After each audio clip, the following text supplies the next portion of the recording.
దేవుని నామానికి మహిమ కలుగునుగాక.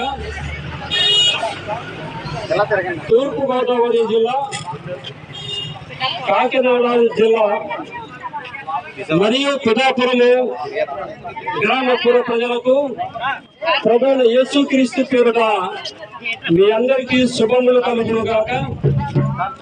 ఈరోజు విశాఖపట్నము నెల్లివీధి పరిసర ప్రాంతాల నుండి వచ్చి ఎంత దూరం ప్రయాణం చేసి మీ మధ్యకు వచ్చి ఈ మాటలు ఎందుకు ప్రకటిస్తున్నామయ్యా అంటే, మేము తిన్నని మార్గము, సత్య మార్గము, జీవ మార్గముని మేము కనుగొన్నాము.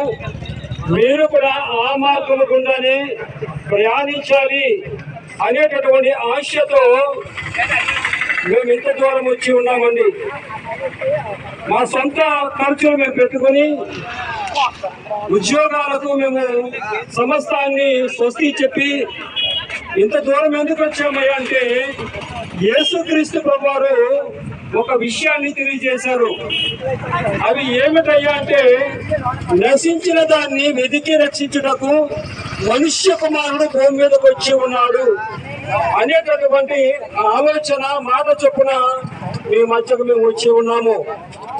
మీరంతా అనుకోవచ్చు, మేము భూస్వాములండి, భాగ్యవంతులండి, ధనవంతులండి, అన్ని రకాల వనరులు మాకు ఉన్నాయండి, మాకు ఎవరు అక్కర్లేదండి, మా జీవితాలు మేము జీవిస్తున్నాము, మేము స్వేచ్ఛగా ఉన్నాము, సమాధానంగా ఉన్నాము, నెమ్మది కలిగి ఉన్నాము అని మీరు అనుకుంటూ ఉండవచ్చు. మనుష్యుడు జన్మతః పాపి, పాపములో పుట్టినవాడు పాపముతోనే మరణిస్తున్నాడు.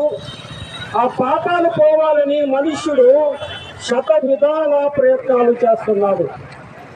కొందరు అంటారండి, మేము సముద్ర స్నానాలు చేశామండి, నిలువ దోపిడీలు ఇచ్చామండి, ఎత్తైన పర్వతాలు ఎక్కామండి, అన్నీ కూడా చేస్తున్నాము.